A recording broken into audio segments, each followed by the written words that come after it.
ഉണ്ടായിരുന്നു. ഇതിനൊക്കെ JSK ചെറിയതാണെങ്കിലും ശ്രദ്ധിക്കപ്പെടുന്ന ഒരു സാധനമായിരുന്നു. ആ ഒരു സീൻ വളരെ അത് അതിന്റെ ഒരു അസോസിയേറ്റ് ഉണ്ട്, പുള്ളിനെ അതിൽ അഭിനയിച്ചിട്ടുണ്ട്, ഷഫീർ ഖാൻ എന്ന് പറയും. അപ്പൊ ഷെബിച്ചേട്ടനാണ് എന്നെ വിളിക്കുന്നത്.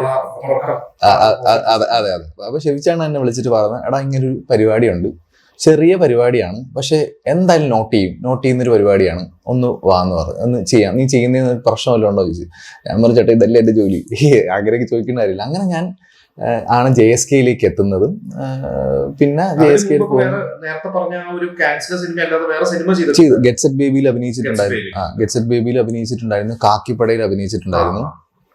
ഷെബി ചൗക്കാടിന്റെ കാക്കിപ്പടയിൽ അഭിനയിച്ചിട്ടുണ്ടായിരുന്നു. പിന്നെ ആസാദിലൊരു പരിപാടി ചെയ്തിട്ടുണ്ടായിരുന്നു. അടുത്ത റിലീസ് ചെയ്ത ആസാദി ചെറിയൊരു പരിപാടി.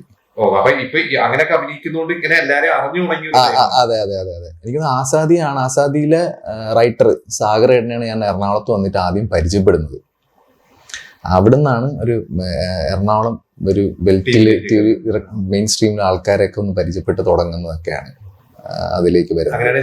അങ്ങനെയൊക്കെയാണ് JSKയിൽ വരുന്നതും എല്ലാം. അപ്പൊ JSK ചെയ്യുമ്പോഴും ശരിക്കും എനിക്കറിയില്ല ഞാൻ ചെയ്യാൻ പോകുന്ന ഈ തമിഴ് പടത്തിന് തലേദിവസം ഇറങ്ങും. ഈ JSK അവിടെ ഇറങ്ങിയപ്പോ അതെ അതെ അതെ ഒരുപാട് ലേറ്റ് ആയിട്ടാണ് അവിടെ റിലീസ് ഉണ്ടായിരുന്നു. അതെനിക്ക് ചെന്നൈ ചെന്നപ്പം ഗുണം ചെയ്തു. JSK ചെന്നൈയിൽ വെച്ചിട്ടാണ് അതെ അതെ കാണുന്നത്. അപ്പൊ അതെനിക്കൊരു നല്ലൊരു പ്ലസ്. പിന്നെ ഒരുപാട് ആൾക്കാർ ഞാൻ പ്രതീക്ഷിച്ചില്ല JSK കാണുന്ന, എനിക്ക് തോന്നുന്നു ഒരു 3-4 ദിവസം കഴിഞ്ഞതിന് ശേഷമാണ് എനിക്ക് നമ്മുടെ ഓർഡിനറി ഡയറക്ടർ, അപ്പൊ ഞാൻ താമസിക്കുന്ന ഹോട്ടലിൽ തന്നെയാണ് പുള്ളി സുഗീതേട്ടൻ താമസിക്കുന്നത്. അപ്പൊ സുഗീതേട്ടൻ എൻ്റെ അടുത്ത് പറഞ്ഞാൽ നീ ഞാൻ കണ്ടു, ഞാൻ അവിടെ വെച്ചാൽ പരിചയപ്പെടുന്നത്.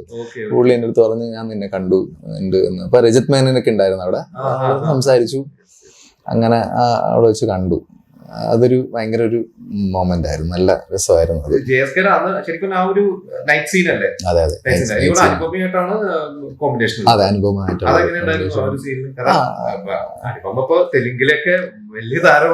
അതെ അതെ. അല്ല അത് നല്ലൊരു അനുഭവം തന്നെയായിരുന്നു.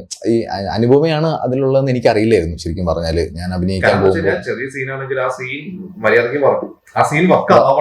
അതെ അതെ അതെ ഡയറക്ടർ പറഞ്ഞിട്ടുണ്ടായിരുന്നു, അക്യൂസ്ഡ് ആണ് നിങ്ങളാണ് എന്നുള്ളത്.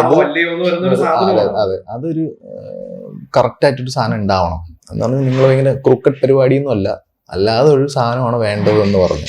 അപ്പൊ നമ്മൾ നോക്കുന്നു സ്ഥിരം പരിപാടികൾ. അപ്പം സാധാരണ നമ്മൾ നോർമൽ ആൾക്കാർ കാണുമ്പോഴത്തേക്കും ചെയ്യുമ്പോൾ എന്താണ് ഒരു ക്രൂര പരിപാടിയിൽ നമ്മൾ നിന്ന് ഭയങ്കര അയാളെ ആസ്വദിച്ചാണ് അത് ചെയ്യുന്നത്. ഇപ്പൊ നമ്മൾ കമന്റ് അടിക്കുകയാണെങ്കിലും അയാളത് ആസ്വദിച്ചാണ് ചെയ്യുന്നത്. സിനിമയുടെ നിങ്ങളുടെ ആ സീൻ അഭിനയിച്ച് നിങ്ങൾ പോയെങ്കിലും സിനിമയുടെ ത്രൂ ഔട്ട് നിങ്ങളുടെ പരാമർശമുണ്ട് ക്യാരക്ടേഴ്സ്. അതെ അതെ ക്യാരക്ടേഴ്സ് അത് സിനിമയിൽ ആക്ച്വലി എനിക്കും അറിയില്ല. നമ്മൾ ഈ ഒരു സീൻ പലതവണ റിപ്പീറ്റ് ആയി വരുമെന്ന് നമ്മൾ ചിന്തിക്കുന്നില്ല. അതൊക്കെ ഒരു ഭയങ്കര പ്ലസ് ആയിട്ട് വന്നു. ശരിക്കും പറ്റില്ല, പിന്നീട് കാണാനും പറ്റിയിട്ടില്ല. സിനിമ ഇറങ്ങി ഞാൻ ചെന്നൈയിലായിരുന്നു. എനിക്ക് അങ്ങനെ പടം കാണാനൊന്നും ഫസ്റ്റ് ദിവസം പോകാനൊന്നും പറ്റില്ല. ചെന്നൈയിലായതുകൊണ്ട് തന്നെ അതിന്റെ ഒരു കാര്യങ്ങളൊന്നും അറിയത്തില്ലായിരുന്നു.